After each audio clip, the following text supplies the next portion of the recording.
All right, so welcome everybody. So today this is a new class. Well, it's not really new. A lot of the content here you actually received your sophomore year. It's a question of whether or not you remember it, but I'm building upon what was in your sophomore year to so that we can be better at writing. Because war story for me, when I was up till the point I was about a mid-grade captain, I've been told many a times, undergraduate degrees in chemistry, so I didn't write a lot of prose. It was all technical writing. And they're like, Adam, you're a terrible writer. I heard that a ton of times. Like I got in multiple talking tos, and then I'm like, I need to change this. And then I started focusing on it. And then all of a sudden some people started telling me, oh, you're pretty good at writing. And it was because I just said, I'm gonna focus on writing. Why is writing so important? Why is our emphasis on the semester big on writing? Go ahead.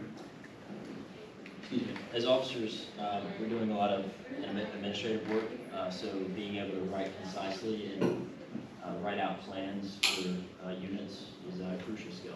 Yeah, that's 100% correct. Most of our communication is actually going to be in writing, because even if I verbally tell you something to do, I'm going to go back and I'm going to write an order that's going to, in writing, tell you what to do. So I got a little video up front. So I'm sure I've only been to really one concert, and that was a guy by the name of Weird Al. So I got to turn the screen on.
So that was quick.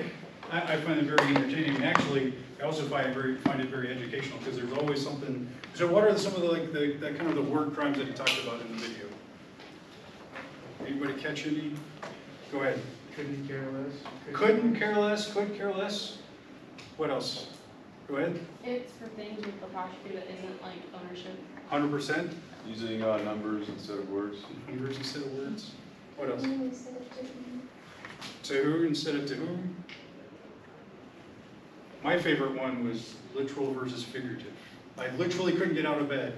That means something was physically restraining you because it's figuratively. Oh, I couldn't get out of bed this morning. So why is that even important? Why do I bring up? There's a lot of little nuances that's like, well, I still understood what they meant. Why do you even talk about that kind of stuff? It goes back to written communication. Go ahead, try. It can make communication difficult if you're not using proper things, because it 100%. have multiple meanings. Yeah, 100%. Like I'll give you an example that happened to us last week. We had to coordinate the PRs to go do the band rehearsal because the parachutes coming in, and they gave us time. Athletics gave us times, and I was confused because I didn't know if they were using clock time, like before the game, or the time of day. And so, they were using time of day, and I was just like, oh, okay, that's time of day. So sometimes if it's not clear when it's written communication, it can be quite the challenge. So let's try the greens.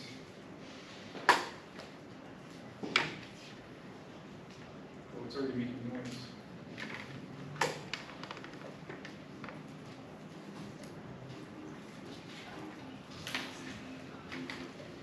Now while you do that, last year I did this with a written test, and then we talk about it. But this seems like, I think this will go a little bit faster than a written test and give us like immediate feedback to talk through. So the answers to some of these questions were actually in the music video. Some of them are from your MS2 lesson, and then some of them are ones I can't.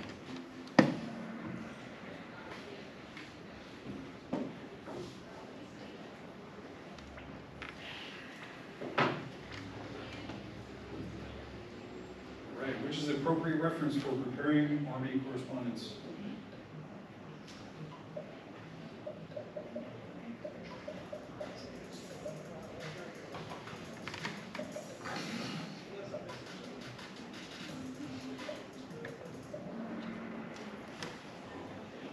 Army Regulation 25-50, so I've said it a bunch. So when you start preparing your own memos, you need to go into that. You need to look, okay, what are the margins? What are these?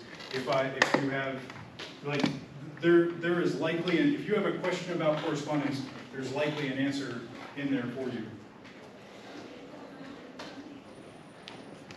Oh man, ready for it. Semicolons are used for what purpose? Oh, what? All of the above.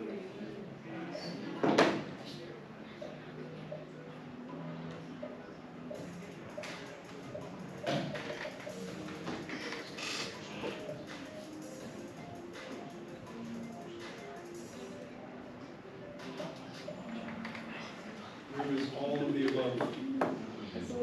So, yes. Now this is a stylistic thing, and if you want to talk more about it, I'm a big, well, a lot of people are not fans of the semicolon. I like the semicolon because one of the things that people most often talk about this, combining two independent clauses without a coordinating conjunction. But if you have a complicated list, so if you have like there's three things and you have a lot of ands and stuff like that, the big items you can separate by semi. It's often called a super comma when used in that way.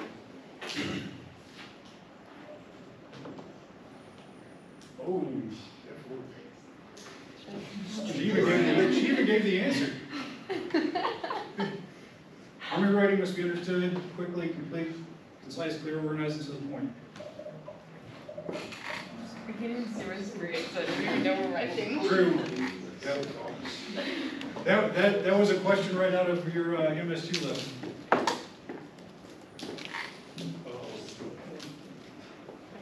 Fire. Which statement is in active voice?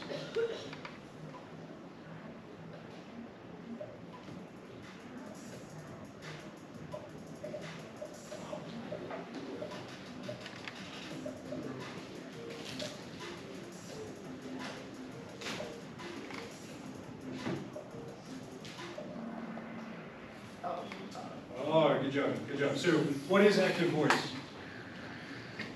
What is active voice? When we say active versus passive voice, we're gonna do some work on this a little bit later. Oh man, notators.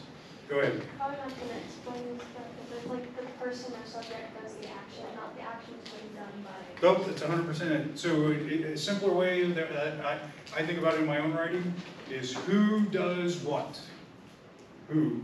So as you see here for the one that's active voice, who is John? John passed his CWST. Everything else, it's reversing those two things. Now this is a little nuance, but the one time that passive voice is okay is when the person doing the action is either unimportant or unknown. If you don't know who it is, then it's not important. So, but in this case, all of these could be, you swap them around and convert them active. So why is active voice an important tool? It goes back to the similar kind of theme we talk about when it comes to written communication. It's because, go ahead. I was just going to say it makes it more concise. More concise, it makes it more understandable. So when you're going back to, Cadet Spain, I thought I was communicating with Cadet Spain this morning, and I wasn't, and it was all my fault. But when we're verbally talking to each other, we can figure that out, but you can't always figure that out in writing. So again, going back to being concise and easy to understand. Cam. Uh-oh. In writing a letter to our commissioning guest speaker, the complimentary close should be what? So it's respectfully yours, very respectfully VR or V/R, very truly yours, sincerely.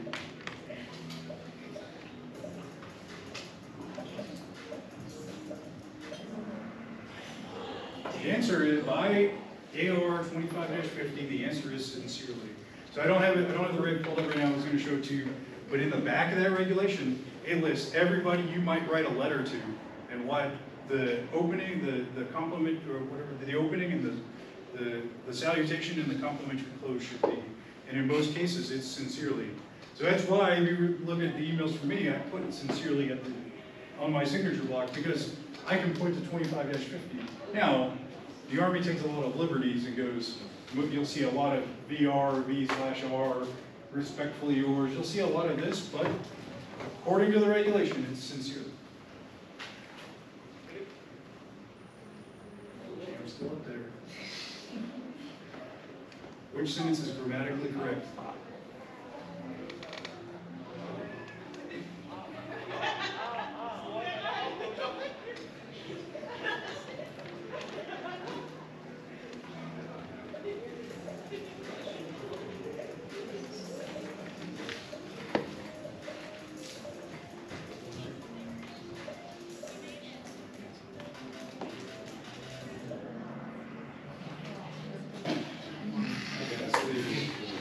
So the answer is none of the above.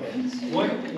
Well, now this is somewhat more stylistic. This is where it's like this is word crimes level stuff. So why is it? Why did I say all three of those are not grammatically correct? Go ahead. So where are you going would be where's this first one? I don't know about the second one, but the third one is where are you instead of where you at. Because the endings are all That's right there. You almost got it. Preposition. Both of you are right. They all end in prepositions. This is a nuanced rule, and everybody says where are you at, but like for me, sometimes it's nails on a chalkboard. It's like, where are you? From where did you come? You know, or some variant of that. But yeah, so like you could argue against what I just said, but yeah, so in very nuanced, you're not supposed to end a sentence with a preposition. In communication, most people are not going to really hit that. That was just a real nuanced question. So some of this, like that last question, I'm just trying to get you to think, and there's a couple more that are like this coming at you. Which is better use of bold or capitalized word. So you utilize a tent to establish a command post, or you use a tent to establish a command post. Which is the better phrase?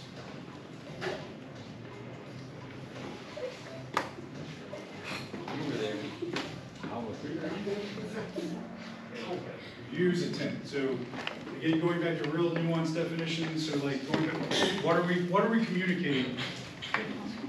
Everybody's going to know what you mean when you say this. Utilize it. You use something for its intended purpose. I use the pen to write with. You utilize it for something other than its intended purpose. I use the pen to level up the trade.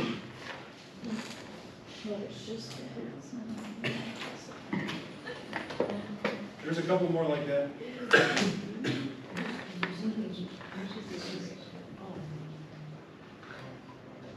Navigation points are farther apart on tougher courses. Navigation points are further apart on tougher courses.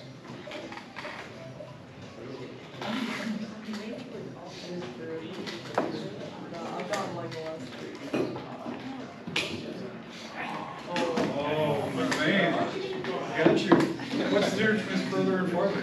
If you've seen the movie, Finding Forrester with Sean Connery, they do a whole big thing in this. Go ahead. Isn't further than past tense? No, not quite. They actually have different meanings.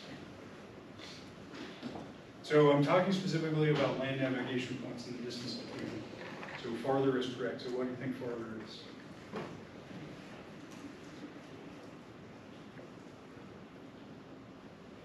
Opposite, closer.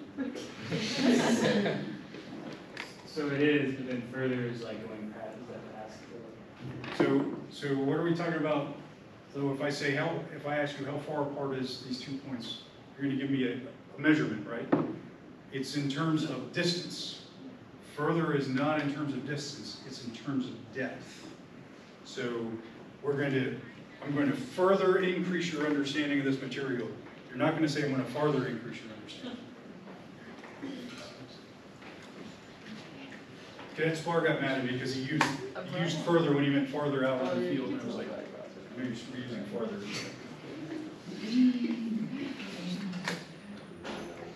Come on.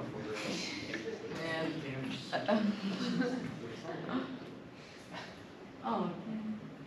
In TOPs, initiate movement occurs after receive the mission. In TOPs, initiate movement follows receive the mission.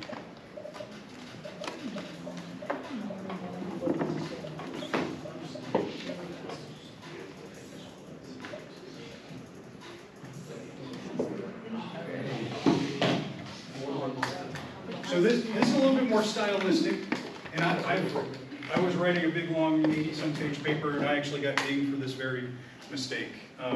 So when in this context, what do you think I'm getting at between the difference? Go ahead. After could be like after in any sequence, just as long as it's after. Follows could be directly after. 100%. I don't know, why do people touch their nose when you're correct? I don't know. But anyway, I see people do it. After, yeah. Oh. So after is at any point after. Follows is the next step. And so.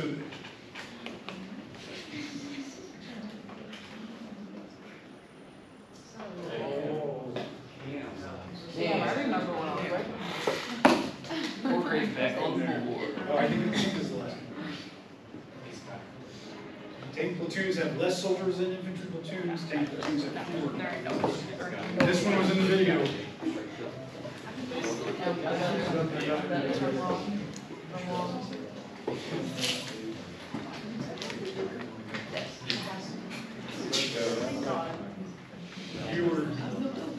Viewers will do that. So what's the difference between fewer and less?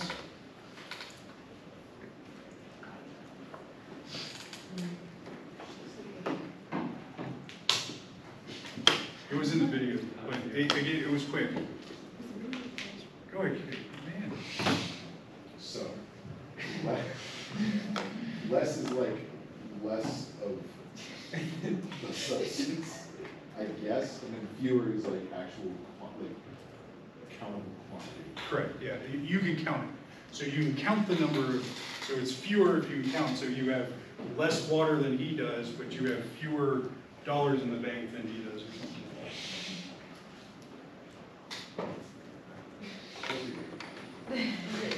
Oh, poor man, taking off. Oh, what?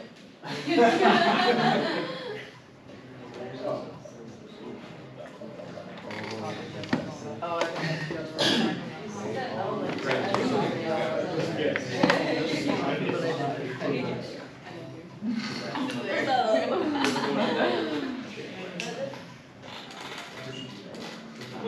oh, what?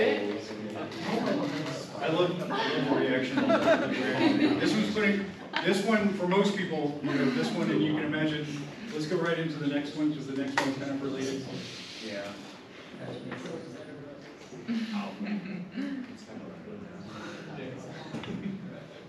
Past tense. Oh, what?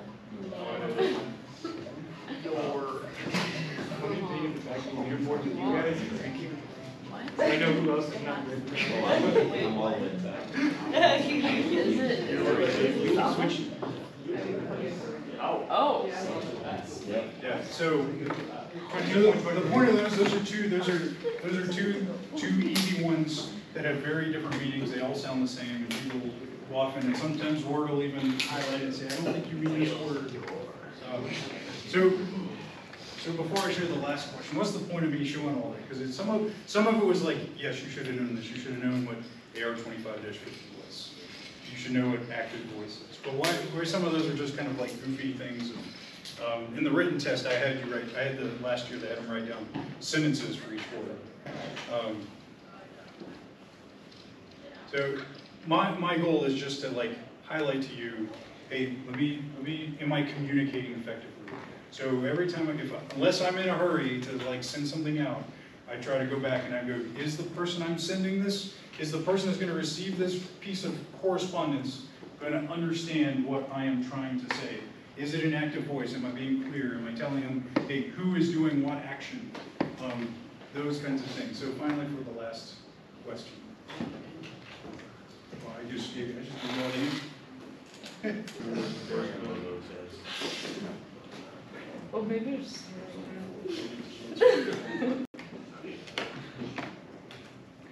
Oh, Triangles. Top right. oh, sure. Okay, there you go. Thanks.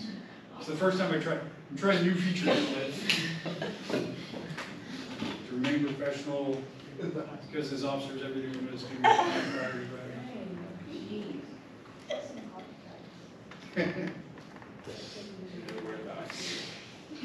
What about the ice?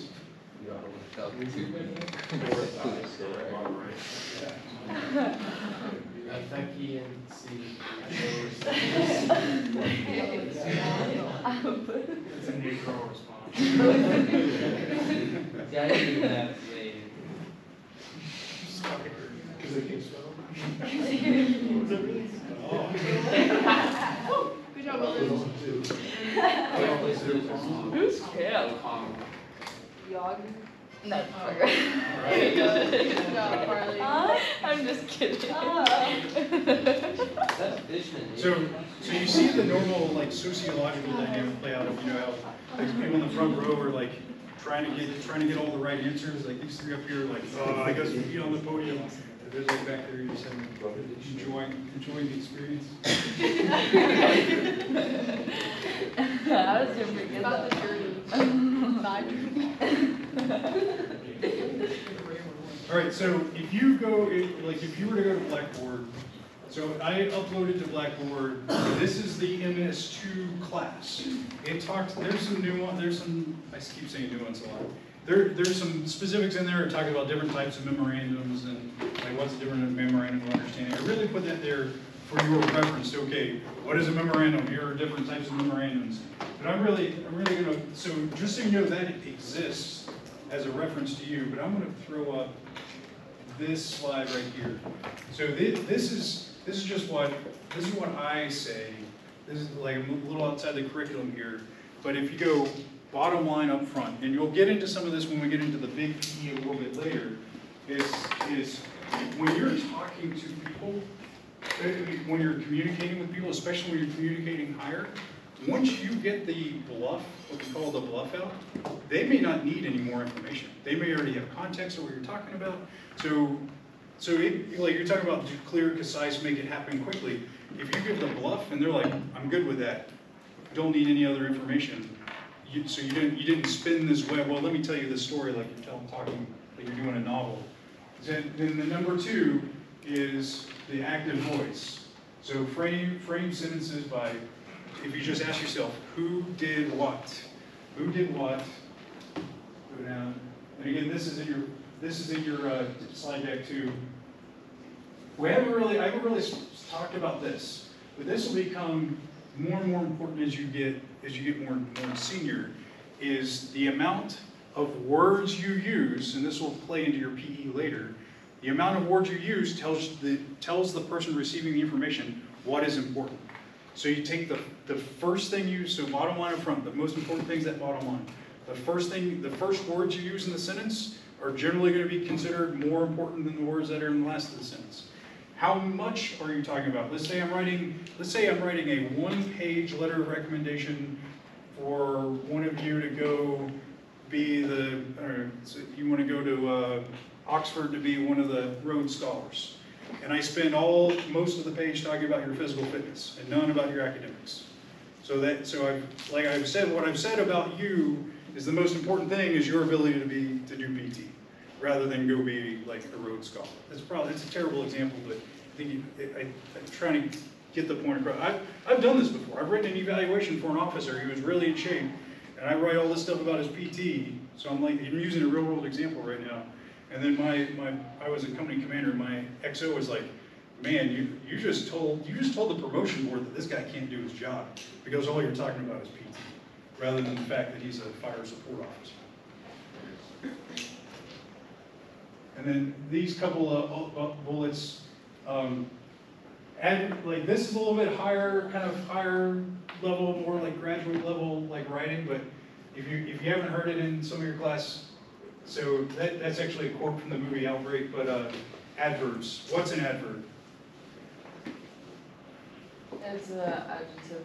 Isn't it just an adjective verb?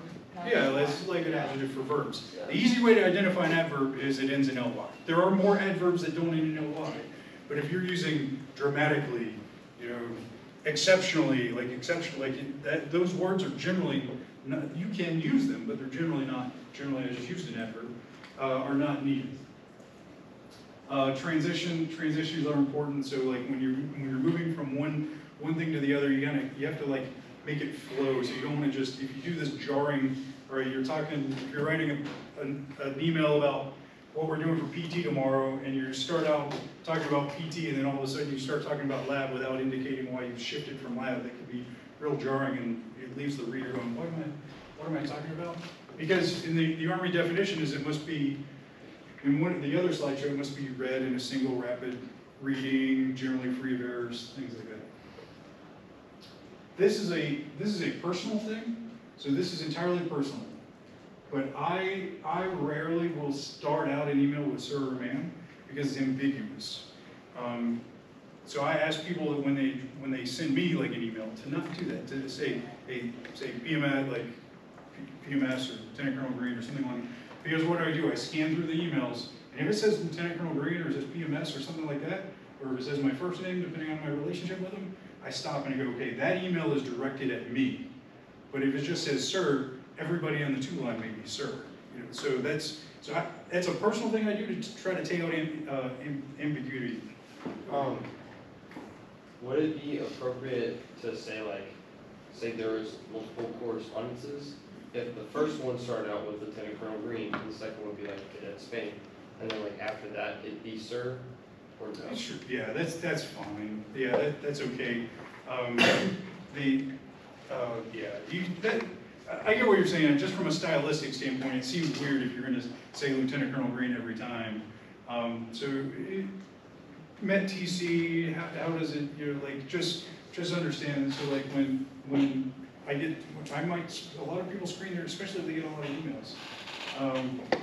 I like to use topic headers, and I like to number paragraphs. Some people, again, those are personal things. All right, so for this first PE, we're going to be just like at your tables. So take about 3 minutes. This is active voice. You may have seen this PE before.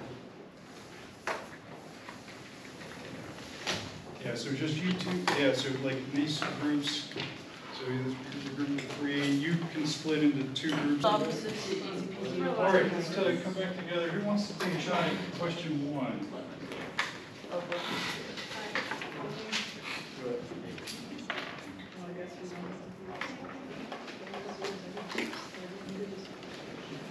No one? What is one? So One is passive, why is it passive? because it mentions the random equipment before it talks about the. Yeah, who does what? It's the what and then the who in this case, so it is passive. I think the second one's a little tricky. So what's the second one? Passive, but we don't know how to make it active, so. Yeah, so this is one of those where, like I was saying, it is passive, yes. There's a keyword in there that kind of lets you usually highlights, hey, I'm telling you I'm passive. Or were is often a word that's used to say it's passive. I mean, that's just a matter of existence. And maybe in that case you might be okay for saying it. Because so where I would argue that passiveness is okay, what's the important part? It's the cadet's existence. So what's more important is the cadets were there rather than people who were on the qualification range. So I think that would maybe be an instance where it'd be okay to be passive. What's the third one? Oh, there's another key. Passive. Was is the key, was is the thing. Was is the word that lets you know.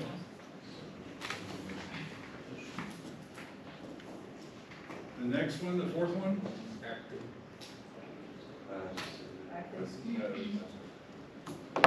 Word is also passive. It was this, see, these do get challenging. What about the last two? Yeah, the last two are straightforward. This one.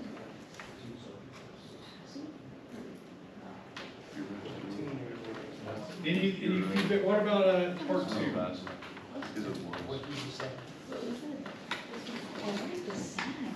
Yeah. Oh, okay, that is right. Part two. So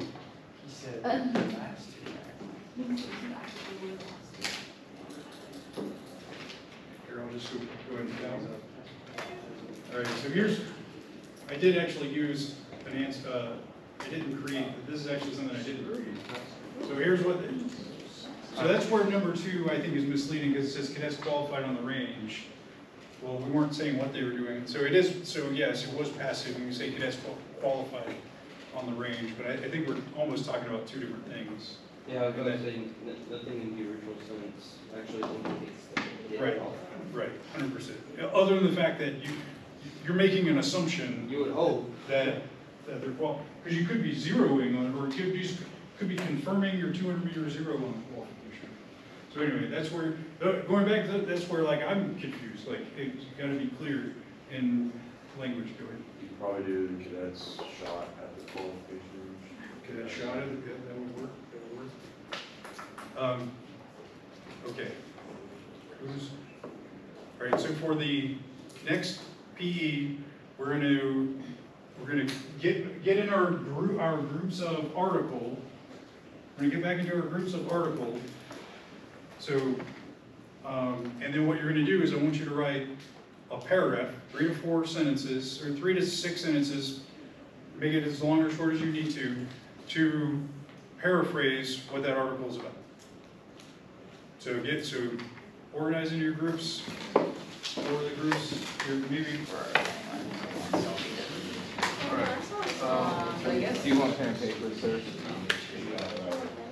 I think we should do It doesn't matter, you can type it on the computer if you want. Whatever medium, last time I did this with whiteboards, but all the whiteboards. shotgun and then Taiwan, Baltimore.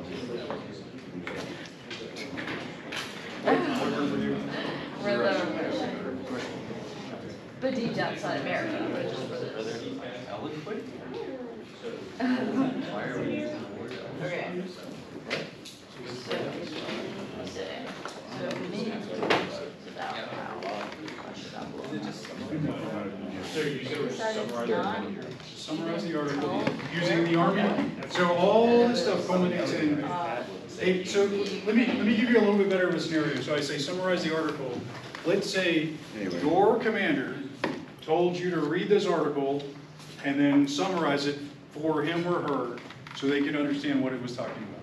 This is a real type of scenario that you may get. And it may not just be an article, sometimes it may be a book, and summarize the book. Okay, so just use that as your context to write your summary. So you're trying to tell me, and actually, it's been a while since I've read these articles, so I've forgotten what a lot of them are. I know one's on drones or something. So tell me what the article's about. And then what we can say after that is Russia claims. Oh, and he also says that like, Probably scan that. Russia is not like that way. Russia claims The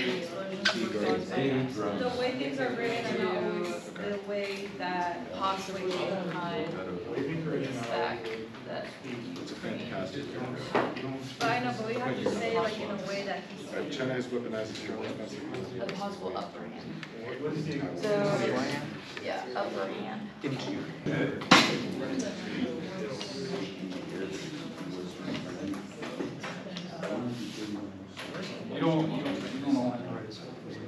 Yeah, this is our. Oh, okay. Forces of the Russian Black Sea Fleet. The explosions destroyed severe injuries.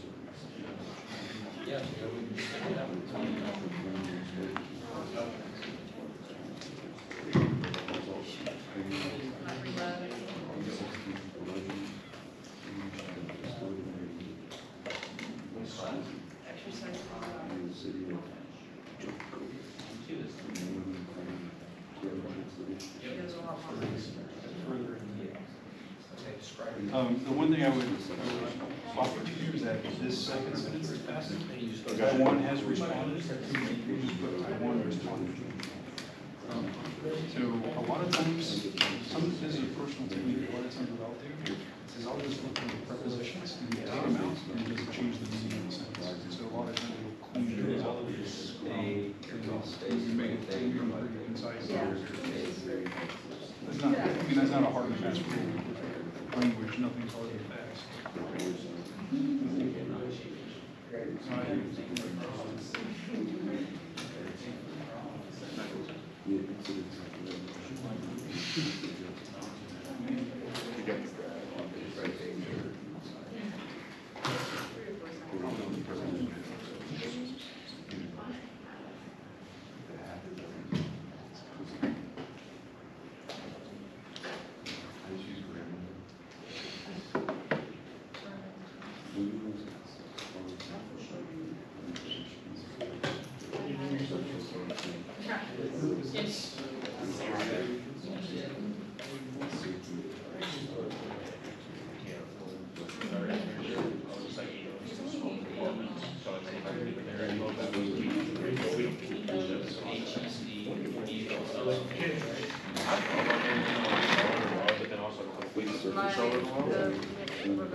I have an initial solution, and they will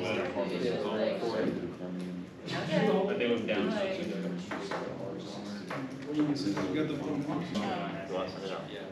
Hobart, Adams, Hamstrings are like dull. Being much more with your back, so the moves are so I didn't think you would because. You guys pretty much wrapped up? Okay, so now, there's some very specific instructions. You can leave your stuff where it is. Pick 2 people from your group to rotate clockwise and 2 to rotate counterclockwise. And then the new groups that have formed, whomever's from the old group, or like, see if you understand what was written about the order. Okay. If 2 people go that way, 2 people go that way. That's all it's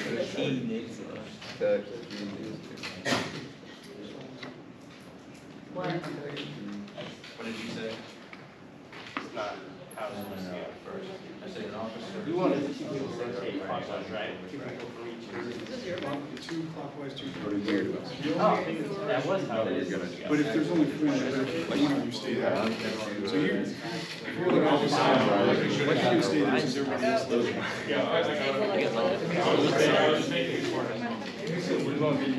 Did you write that? Yeah. But yeah. I already know what kind of need.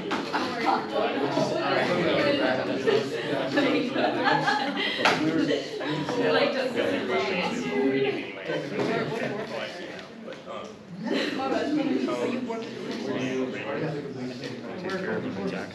And Washington. No, it's Turkey. Isn't it Turkey? It's no, it's a real tournament. You can't, it's not called Turkey anymore, it's called Turkey. Looks like Turkey.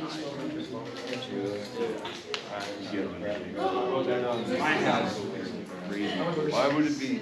They got the question mark. Look at this. The Russian, so the Russia got attacked, then that increased security. Dude, you said. They were like, All right, so what are we talking about today? Army writing stuff. So how are you use this in the future? When I'm writing for Writing for the Army. Really, you could use it for when you're writing anytime. You can craft, all of this is craftable in an academic paper. So, like, what are some of the specifics we talked about? I'll put this, you already hit on, summarize, what are some of the key takeaways? Active voice. Active voice is critical. What else? Go ahead. Eradicate adverbs, not required, but it does help. Now, one place where adverbs will really help you, I might confuse you by saying this, but it's awards. Awards, you usually have a hard time finding the right words to say, so that's when you start putting adverbs in. And it also sounds really cool. What else? Get to the point quickly. Get to the point quickly. I mean, you still already do this in academic writing. It's just if you're writing your normal standard 5-paragraph essay from high school, where the thesis statement is usually somewhere there in the first paragraph, usually at the end. Like, you still get to that thesis quickly. You're not surprising anybody with that thesis, and then you read, and then the rest of your arguments throughout the rest of the essay. What else? So I'll give you one last scenario. It was already in the thing, in the thing. See, that's poor communication. I think someone accidentally got assigned. It was the Sergeant Hunter scenario. I probably should take his name out, or at least tell him I'm using his name in this context. Nothing bad. Sergeant Hunter was a great NCO. He's now retired. This is a true story. So the thing is that if you read it, what you'll see is that this is oral communication. So this is him telling me this. I come in for the day, and he's giving me the scenario, and the whole time, what have I talked about? You'll hear me, I've already said it a lot, you'll hear me say it a lot more. What about gaps of information? What do you fill gaps of information with? Make assumptions. So he's giving me a whole lot of gaps of information. And so by the time he got to the end of what he was telling me, and in writing it only takes you about 30 seconds to read this, but in reality it was like a good five minutes or so. I thought we had killed a soldier last night. And then he's like, no, some sergeant major was angry. I was like, oh, the sergeant major that has little to do with us? Okay. Like, you should have let off with, hey, we upset this sergeant major last night. And then I've been like, when I say sometimes all you need is the bottom line and you drive forward, I would have asked what all the details were, but all I needed to know really in that situation was, hey, the sergeant major was angry. Or did we kill somebody? Did we injure somebody? Because when he starts talking about like the Georgian soldier putting his foot on the bumper and stuff like that, I was like, oh my gosh, we ran over the soldier. That's what I had gaps of information, so I was filling in with assumptions.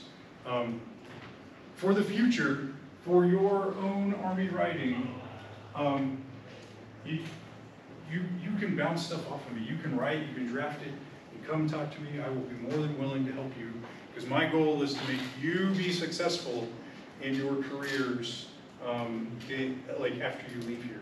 So it's not like this. Is it a test for a grade of sorts? Yes, but I want you to be successful. The other piece that we did not talk about really at all is format.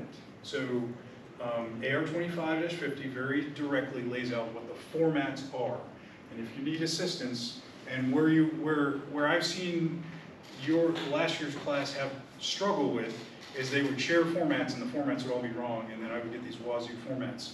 I'm going to give you one new piece of information. So when people are looking at your work, let's say you're doing a uniform inspection. Like, you've seen what right looks like 100,000 times, but then something's wrong. And what does it do? It stands out like a sore thumb.